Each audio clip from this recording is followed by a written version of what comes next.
네, CBS 라디오 박재홍의 한판 승부 함께하고 계십니다. 자, 2부 아주 재밌는 시간 기다리고 있는데 유튜브로도 생방송 5,000명 넘는 분들이 아직도 함께하고 계시네요. 네, 구독과 좋아요 부탁드리고.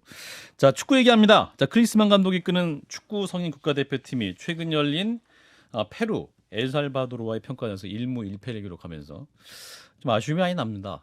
그렇지만 또 U20 대표팀은 4강에 올라와서 또 기쁜 소식도 있기도 해서요. 축구 관련 얘기들 해외 파이까지 포함해서 이분에게 듣습니다. 한준희 대한축구협회 부회장님 모셨습니다. 어서 오십시오. 그냥 해설위원으로 해주시면 안 되겠습니까? 오늘은 대한축구협회 부회장님. 부회장입니다. 네, 아유 요즘 한국 축구 왜 이래요? 지금 교수님이 저 말씀을 하실 줄 알았습니다. 네, 항상 이 촌철살인의 비판을 예. 가감없이 가하시는 분이기 때문에 네네. 제가 좀 매를 맞기 위해서 나왔습니다. 네. 감독의 매를 맞으니 이 말씀하세요. 클린스만 감독님 오시기 직전 한번 나오셨고 그렇죠. 그러고 나서 네. 지금 4경기가 있었는데 지금 2무 2패. 네. 예. 뭐 점수 차이가 많이 나지는 않았습니다만 어떻게 보셨습니까? 절대적인 기준치로 말씀드리자면 사실 4경기로서 어떤 감독이 됐던 모든 것을 판단하기는 이르다. 다소 이른 것은 사실입니다. 예. 그것은 뭐 이전에 우리 대표팀 감독들을 봐도 마찬가지고요. 4경기로 당신의 축구를 왜 아직 완성을 못 시켰어? 왜 완성될 기미가 안 보여? 뭐 그렇게 얘기하는 것은 사실은 조금은 시기상조인 비판인 거는 맞고요. 예. 그러나 제가 이제 대한축구협회 부회장이기는 하지만 저는 그래도 축구 최대한 해설위원으로서. 공명정대하기 위해서 노력하는 사람이기 때문에 예. 근데 이제 클린스만 감독과 이제 좀 클린스만 감독에게는 좀 미안한 얘기지만 예. 이제 벤투 감독의 그 초창기 당시를 좀 비교를 해보면 벤투 감독은 어찌됐건 자신이 뭐 완고하거나 뭐 고집스럽거나 하는 부분에 있어서 비판을 받기는 했더라도 예. 기본적으로 뭘 하겠다는 것은 방향성. 방향성은 초반부터 좀 많이 보여주기는 했거든요. 직접 나와서 얘기도 좀 했었고 조금 더 이제 구체적인 톤으로 얘기를 했었기 때문에 네. 이제 그런 측면에서 이제 벤투 감독 같은 경우는 물론 이제 비판을 많이 받았었죠. 왜 그러냐면은 과연 벤투 감독 그대가 생각하는 축구가 대한민국에 맞냐? 맞기나 한 거야? 도대체? 이제 그런 비판이 있었고 또 그리고 실제로 벤투 감독이 좋아하는 유형의 축구를 하다 보니까 뭔가 이제 주도는 하는 것도 같고 볼을 많이 갖고 있는 것 같기는 한데 그에 비례하는 수준의 뭐 골을 시원스럽게 넣는다든가. 터뜨리거나 한 거는 또 아니었기 때문에 예. 이 방향이 또 맞는 거야? 또 아하. 여러 가지 이제 그런 비판은 존재했지만 어찌됐건 그래도 벤투 감독은 자신이 무엇을 하고자 한다는 것을 조금 더 분명하게 얘기를 한 측면이 있기 때문에 예. 국민들은 또 그래도 저 사람 뚝심 있게 저렇게 됐다. 가는 모습도 괜찮았다. 괜찮다. 그리고 저게 잘 됐을 경우에는 그래도 의미가 있는 거 아니냐라는 차원에서 또 옹호해 준 국민들도 꽤 있거든요. 그런데 예. 이제 클린스만 감독의 경우에는 아직까지는 이제 그런 부분이 조금 모호해 보인다라는 그런 지적은 피하기 어렵다라는 것은 이제 말씀드리고 싶습니다. 딴 건 네. 몰라도 엘살바도르 말이죠. 일본 팀은 그 6대 0으로 이기지 않았나요? 그렇습니다. 네. 근데 1대1 무승부란 말이죠. 그래서 이게 저는 여기서 세계 축구에까지 그 많은 관심을 갖고 계신 우리 진짜 좀 시간이 많으신가 봐요. 축구도 많이 김교수님의 아주 뼈 때리는 지적을 들었는데 예. 근데 이제 그 경기는 사실 조금 더 디테일하게 말씀드리자면 예. 엘살바도르가 경기 시작하자마자 퇴장이 나왔어요. 퇴장이 일본이랑 할 때? 나오면서 일본은 골을 넣으면서 시작을 했습니다. 11대 10의 상황이었다. 네, 그래서 사실상 11대 10을 우리가 한 10몇 분, 30몇 분 이렇게 하는 경기들을 많이 보지만 예. 이 경기는 사실은 90분이 11대 10이었습니다. 아하. 그래서 그런 면은 있는데 다만 이제 여기서도 우리가 가릴 수 없는 팩트는 어쨌든 우리가 내용상으로도 굉장히 고전한 페루를 상대로 일본은 또 페루에게도 다량 득점을 하면서 이겼거든요. 그래서 전체적으로 보면 예전에도 제가 좀 해왔던 이야기이기는 하지만 예. 저는 우리가 뭐 손흥민 선수, 김민재 선수, 이강인 선수 등등등등 황희찬, 이재성, 황인범 등등등등 정말 베스트 11이 다 갖춰진 상태에서 일본의 베스트 11과 싸우면 우리가 뒤질 이유가 저는 전혀 없다고 생각합니다. 여전히. 황금 세대니까. 네, 물론 일본도 황금 세대라고 볼 수 있습니다만 네, 우리도 황금 세대다. 아시다시피 정말 거물급 재능들이 있지 않습니까? 11대 11 그 베스트 11의 대결에서는 우리가 여전히 확연히 이긴다고 얘기는 못하지만 그렇다고 밀린다고 말할 수도 없어요. 그런데 세다. 이제 문제는 이번 경기들은 우리 같은 경우에는 김민재 선수 빠졌죠. 김영권 선수 빠졌죠. 또 그 앞에서는 정우영 선수도 빠졌죠. 손흥민 선수는 이제 두 번째 경기에 조금 나오긴 했습니다만 사실상 탈장 수술 여파로 인해서 정상이 아니고. 정상은 아닌 상황이었죠. 그래서 전체적으로 우리는 사실은 이번에 우리의 최선의 멤버는 아니었는데 이런 상황에서는 우리는 조금 약점이 부각이 되고 반면에 일본은 그 지난 카타르 월드컵 이전부터도 유럽파들만 가지고 이른바 유럽에서 뛰고 있는 리그 선수들만 가지고도 뭐 두 팀 정도는 만들 수 있을 정도로 굉장히 많이 그러니까 뭐 진출했더라고요. 30명 이상 뭐 유럽 리거를 갖고 있고 그러니까 뭐 11명씩 두 팀 만드는 거는 거의 일도 아닌 수준으로 일본은 정말 손흥민, 김민재, 이강인 같은 선수가 있느냐 묻는다면 물론 이제 일본도 자랑할 만한 선수들이 있긴 있습니다. 그런데 정말로 거물 선수들끼리 비교하면 우리가 그래도 좀 앞서 있다고 얘기를 해야 될 것 같지만 뭐 30여 명의 유럽 리거를 보유하고 있는 일본이기 때문에 그러니까 뭔가 어떤 좀 로테이션이 돈다든지 아니면 2군이 나와서 경기를 한다든지 아니면 연령별 대표가 나와서 경기를 한다든지 뭔가 그런 상황이 되면 일본이 우리보다 좀 앞서는 선수층을 갖고 있는 거는 틀림없는 사실이다라고 말씀드립니다. 우리는 유럽 네. 리거가 모두 몇 명 정도 되나요? 우리는 대표팀에 들어와 있는 유럽 리거들을 아까 제가 사실상 거의 다 말씀을 드린 겁니다. 그러니까 손흥민, 김민재, 황희찬. 이강인에다가 황희찬, 이재성, 황인범에다가 이제 황의조 선수도 이제 서울에서 돌아갈 거고요. 여기에 이제 오현규 선수가 또 셀틱에 진출해 그러네요. 있고 이번에 또 데뷔를 하게 된 벨기에 리그에서 굉장히 잘하고 있는 이 선수 기대치가 굉장히 높은데 예. 홍현석 선수가 아하. 있죠. 그리고 요번에 또 데뷔한 박규현 선수 등등 우리도 10명 정도네요. 두 자릿수 이상의 대표급 멤버를 갖고는 있지만 일본은 이제 그런 멤버가 한 2배수, 3배수 정도가 나오는 거죠. 그래요. 그래서 이제 이런 가운데 형들은 약간 부진하지만 네. U20, 20세 이하 대표팀이 4강에 올랐으면 또 우리 네네네. 김은중 감독이 이끈 우리 팀이 4강에 올라서 굉장히 큰 기대를 했습니다만 그래도 이게 이러한 흐름이 이제 성인까지 이어질 수 있을 것이냐. 근데 왜 잘하는 거예요? 그 U20 이하는 왜 잘하냐. 사실 아니, 선수들의 구성으로 놓고 보면 그렇게까지 할 수 있을 거라는 기대가 크게 없었는데 감독의 능력인가요? 우리 소장님이 예. 또 나름의 축구에 굉장히 해박하시다는 걸 제가 알고 있기 때문에 아. 이 또 상당히 또 날카로운 왜 잘하는 지적이신 것 거예요? 같은데 그러니까 이런 겁니다. 그러니까 나가기 전부터 예. 사실 4년 전 폴란드 때 우리가 준우승을 차지했습니다. 정말 그러니까. 남자 축구 역사에서는 기념비적인 업적인데 그렇죠. 그때는 이강인 선수가 물론 있었지만 이강인 선수뿐 아니라 예. 다른 선수들의 네임밸류도 요번에 나간 선수들보다는 좀 더 유명한 선수들이 많았어요. 더 있었던 게 사실입니다. 그런데 이번 세대는 사실 그렇지는 못했거든요. 그래서 김은중 감독은 항상 이제 대회 전부터 뭐 슈퍼스타 없다고 얘기를 하지만 예.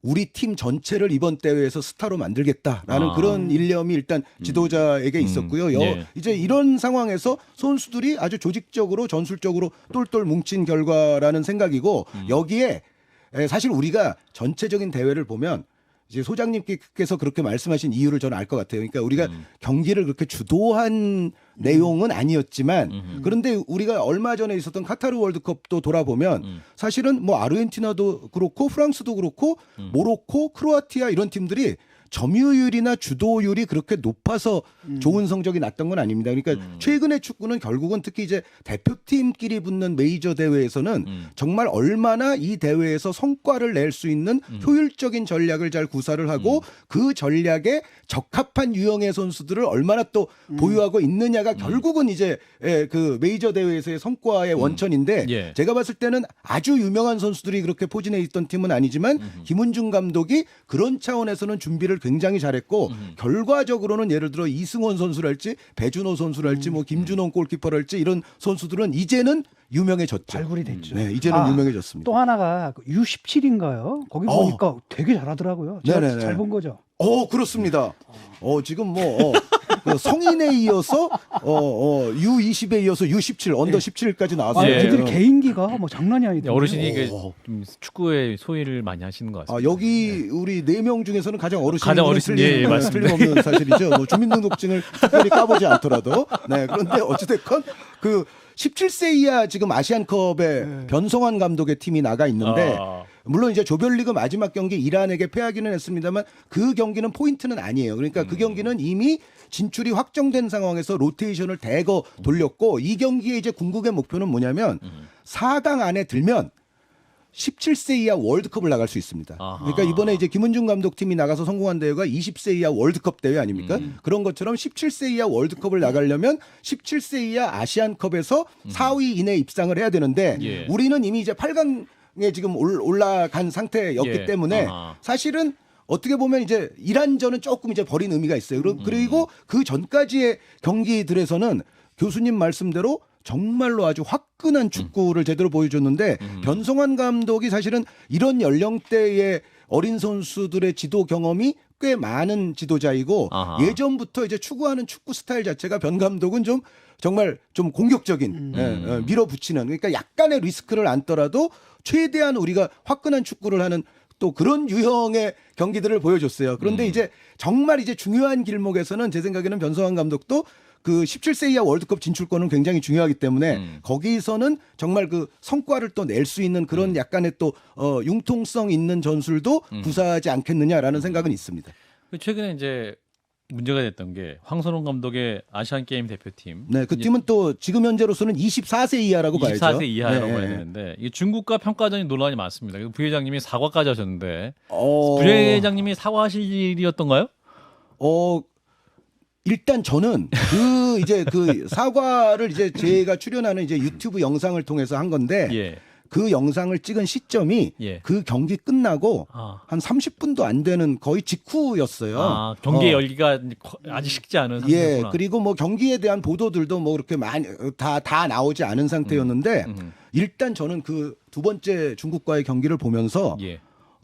본능적으로 이거는 문제가 좀 될 것 같고 이 경기로 인해서 굉장히 좀 불편해하시는 팬 또 구단 관계자 이런 분들이 꽤 계실 것 같고 이게 여러 가지 무슨 정말 비판 그런 거 없이 넘어가기 좀 힘든 상황이다라는 거를 제가 그 순간 저는 좀 경기를 보면서 본능적으로 저에게는 그렇게 다가왔거든요. 소림 축구였다. 아, 그게 그러니까 우리가 모든 축구 경기에서는 사실 안타깝지만 불의의 부상은 발생할 수 있습니다. 예를 들어 이번 클린스만호 경기에서도 김지수 선수가 또 불의의 안화 골절 부상을 입었어요. 그래서 부상이라는 거는 사실은 축구 경기를 하다 보면 뭐 안타깝지만 일어날 수 있는 일이긴 한데 예. 문제는 이 중국과 우리의 이 두 차례 경기는 정상적이었다고 보기가 조금 어렵습니다. 그러니까 어떻게 180분 그러니까 두 경기니까 180분인데 그렇죠. 180분 내내 소림 축구를 할 수가 있는 건지 약간 조금 상식적으로 중국 이해가 선수들이. 안 갈 정도의 거친 행동들이 계속 연발이 되는 와중에서 이제 우리의 또 중요한 선수들이 계속 부상을 입었고 그 가운데서 지금 특히 엄원상 선수라든가 고영준 선수 같은 경우는 사실은 아시안 게임에 꼭 포함이 실제로 돼야 되는 정말 지금 잘하고 있는 선수들이거든요. 울산의 스타, 이제 포항의 스타. 그런데 이번에 이제 부상 기간이 좀 길어지면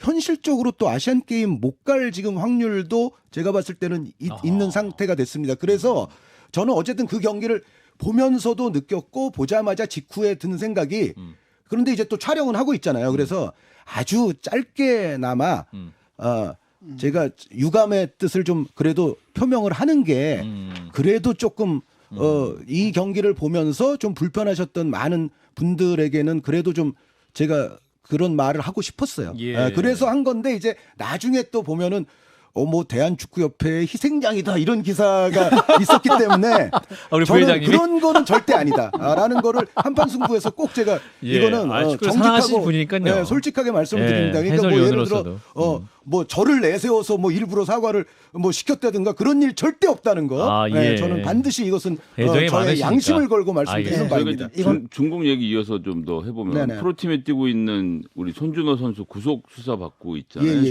중국에서. 예. 근데 보니까 중국은 또 제도가 희한해서 변호사가 피의 사실과 관련돼서 들은 내용을 제3자에게 발설을 할 수 없는 조항이 있어서 파악도 제대로 되지 않고 있다. 이런 뉴스도 나오고 있던데 네네. 어느 정도 네. 좀 내용이 파악이 되셨는지 걱정이 좀 많이 되세요. 사실 대한축구협회 차원에서 지금 현재 손준호 선수에 대해서 신경을 상당히 많이 쓰고 있다는 점은 역시 제가 양심을 걸고 말씀드릴 수가 있거든요. 축구협회에서. 예, 예. 그래서 뭐 기사도 이미 보도가 됐습니다만 예. 대한축구협회 경영본부장 겸 이제 사무총장과 또 대한축구협회 내에는 변호사가 몇 분 있어요. 그 예. 변호사가 동행을 해서 실제로 중국을 다녀오기도 했었는데 아무런 정보도 얻지 못하고 왔습니다. 너무도 안타깝게도. 공안이 어떤 예. 정보를 중국에 주지 않고 그러니까 손준호 선수와 뭐 접촉하는 것은 물론이거니와 그 구체적인 디테일을 전혀 설명을 안 해주는 그런데 이게 약간 좀 전에 소장님께서 말씀하신 것처럼 좀 이례적이죠. 그러니까 우리가 예를 들어 뭐 유럽에서도 예를 들어 뭐 남미 출신 어떤 선수가 있는데 뭐 유럽의 A라는 나라에서 이 선수가 뭐 죄를 저질렀어요. 그래서 뭐 대서특필이 되면서 예를 들어 뭐 구속이 되고 이런 경우에 있어서 사실 이 선수가 무슨 죄를 지었는지가 아주 구체적으로 언론에 다 보도가 되거든요. 그렇죠. 네, 네. 그러니까 유명한 뭐 A 클럽의 모모 선수 어젯밤 나이트 클럽에서 무슨 행위를 해서 경찰에 연행되고 뭐 그게 다 굉장히 디테일하게 보도가 됩니다. 그런데 손준호 선수 같은 경우에 지금 굉장히 장기간 거기 지금 구금이 돼 있음에도 불구하고 저희가 알 수 있는 것이 없다. 그러니까 당연히 이제 대한축구협회 차원에서도 거기 현지 영사관이라든가 그런 어떤 정부 차원의 조사도 좀 부탁을 드렸지만 예. 그분들도 구체적인 정보를 정보 접근이 안 되는군요. 알지 못하는 지금 상황이라서 뭐 일단 뭐 클린스만 감독도 사실 우리가 손준호 선수에게 계속 신경을 쓰고 있다는 메시지를 또 주기 위해서 사실 못 쓸 거를 알면서도 대표팀 명단에 넣고. 포함을 시켰던 바가 있는데 그러한 어떤 우리의 노력이 현재까지는 그다지 제대로 된 메아리는 없다라고 말씀을 드립니다. 네, 관련 문제 빨리 좀 수습이 되면 좋겠고. 예. 한 가지 중국은 근데 이렇게 축구를 왜 이렇게 못하죠?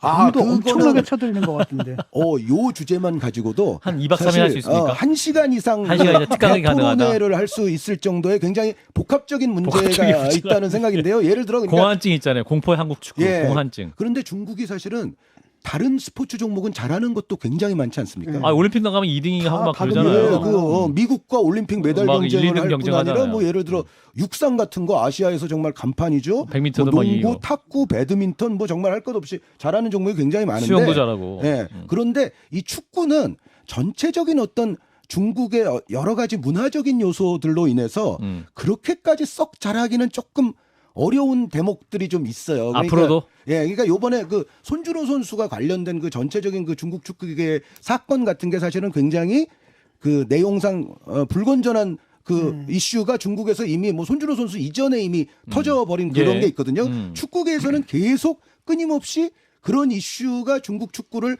굉장히 어둠의 그림자 속에 넣어왔습니다. 그래서 뭐 그런 것도 사실은 중국 축구가 사람들의 예상만큼 하지 못하는 원인 중에 하나라고 볼 수가 있겠습니다.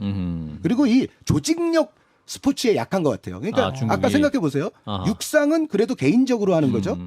그리고 배드민턴, 탁구도 뭐 복식도 있기는 하지만 거의 팀플레이가 개인 종목에 아니다. 가깝죠. 아. 농구는 물론 단체 종목이지만 농구는 그래도 5명입니다. 아. 그런데 이제 11명 내지는 뭐 23명 대 23명이 붙어야 되는 축구는 제가 봤을 때는 오히려 이 조직적인 이런 면에서는 또 좀 약점이 어렵다. 있지 않나. 아, 알겠습니다. 네. 자, 한준희 대한축구협회 부회장님 뵙고 있고요. 자, 우리 해외파 선수 얘기 좀 해볼게요. 네. 지금 이제 연일 뉴스에 나오는 게 김민재 선수 얘기 나오고 이강인 선수 얘기 나오는데 일단 김민재 선수 독일 바이에른 뮌헨 가는 거 맞습니까? 항상 말씀드리지만 그 구단의 대표 내지는 감독과 유니폼 들고 기념사진 찍기 전까지는 모든 일은 이제 급변할 수 있는 것이 이제 이적 시장의 기본 원리인데요. 그런데 이제 현재로서는 제가 근데 지난번에 나왔을 때 김민재 선수 현재로서는 그래도 맨체스터 유나이티드가 가장 가깝습니다라고 혹시 말하지 않았습니까? 그렇게 말씀하셨어요. 네. 그 발언을 번복하겠습니다. 현재로서는 바이에른 뮌헨이 가장 가까운 곳입니다. 네. 독일. 네. 독일에서 일부 독일 리그 1등하는 팀 바이에른 뮌헨. 뭐 1등을 안 하면 이상하고 너무 오래 1등을 해서 지금 좀 문제인 팀이죠, 사실. 챔피언스 리그에서도 우승도 하고 막 이런 팀 아니에요? 챔피언스 리그에서 손가락에 꼽힐 정도로 네. 강한 역사를 지니고 있는 팀이죠. 네.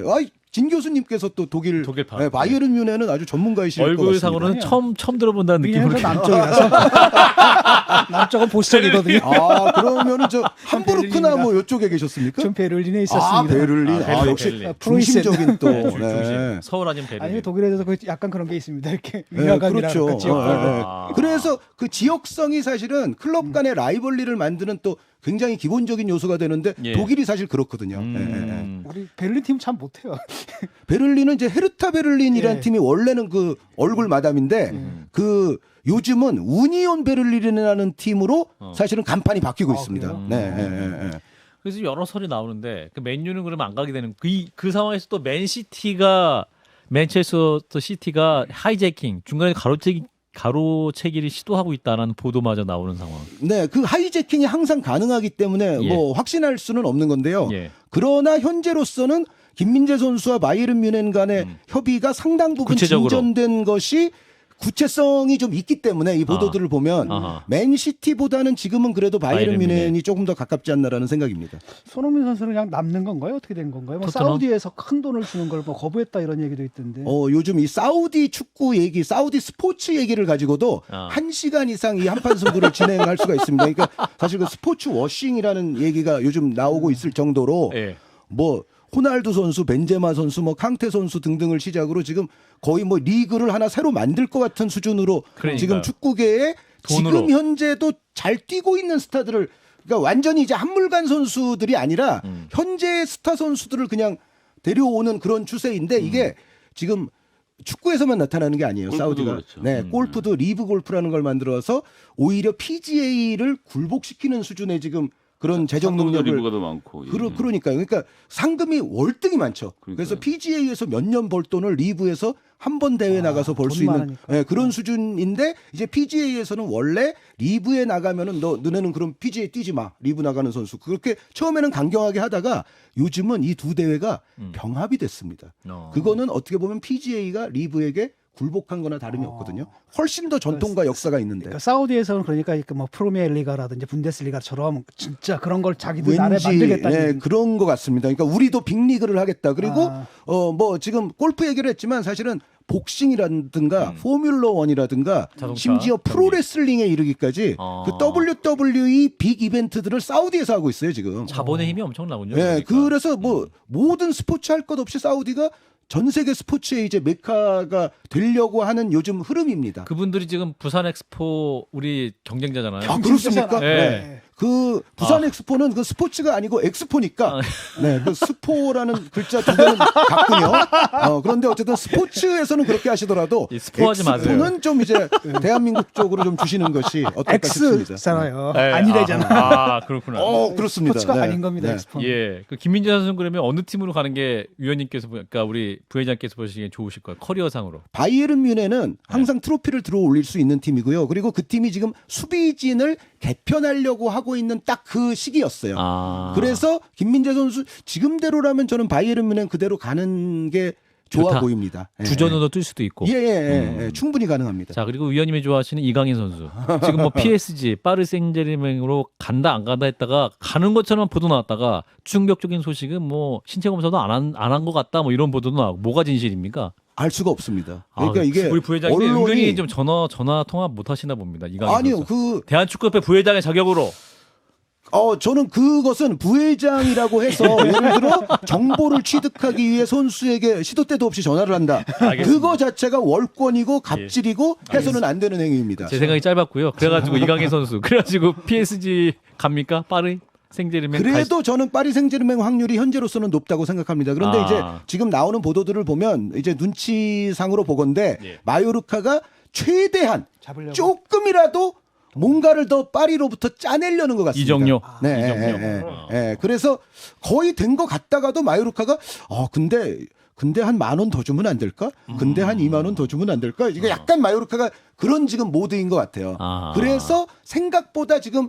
아주 빠르고 신속하고 깔끔하게 끝나지 않고 조금 이제 늘어지는 측면이 있지 않나라는 생각입니다. 이강인 선수가 이정료에서 좀 받죠. 예. 그게 근데 이제 이강인 선수라서 뭐 특별히 그런 게 아니라 이강인 선수가 발렌시아로부터 마요르카를 갈 때 마요르카가 이적료를 안 드렸거든요. 아. 발렌시아가 사실은 굉장히 현명하지 못한 일을 그때 했던 건데 다른 선수를 영입하기 위해서 이강인 선수를 그냥 프리로 내놨어요. 줬어요. 그런데 마요르카는 얼씨구나 하고 이제 데려갔는데 통상 이렇게 계약을 하게 되면 너는 우리 팀에 올 때 우리에게 금전적 타격을 별로 안 입혔으니까 그 대신 네가 나갈 때는 우리에게 들어오는 돈의 일정 퍼센트를 너에게 선물로 보너스로 줄게. 이런 유형의 계약은 이강인 선수 말고도 사실은 많이 하고 있습니다. 그렇군요. 그런데 아까 우리- 넘어가게 되면 상당히 괜찮은 거 아닙니까 지금? 그렇죠. 지금 그 이정료 액수에 굉장히 좀 민감하신 것 민감하시군요. 아니 예. 아니 한 30억 통장 꽂히면 기분 좋잖아요. 눈이 굉장히 예리해져. 예, 알겠습니다. 저렇게 이런 그러면 눈을 저희와는 본 적이 아무런 관련 없는 돈이라는 거예요. 아까 진 교수님 말씀하신 그 질문을 끝으로, 그러니까 우리 손흥민 선수는 토트넘에 계속 남을 확률이 높겠네요. 네, 30% 나왔습니다. 굉장히 높다고 보여집니다. 오히려 이제 네. 토트넘 입장에서는 해리 케인을 잡을 수 있느냐 없느냐가 올여름에는 가장 화두가 될 것 같습니다. 케이도 그렇군요. 떠나려고 하는 것 같던데. 케인 선수도 고생을 좀 많이 했죠. 손흥민 선수와 더불어서. 네. 그러니까 이 우승복은 다 타고나는 것 같아요. 김민재 선수는 그냥 딱 가자마자 그 팀이 우승하고 또 우승 잘하는 팀으로 막 갈 수 있는 상황이 네, 되고. 김민재 선수는 빅리그를 계속 교차하면서 그러니까. 연타 우승이 가능하지 않겠나라는 지금 그런 지경이죠. 그것도 네. 본인 포기예요. 네, 네. 자, 오늘 재미있는 축구 얘기는 여기까지. 한준희 대한축구협회 부회장과 함께했습니다. 고맙습니다. 네, 감사합니다. 좋아요? 구독. 알림 설정.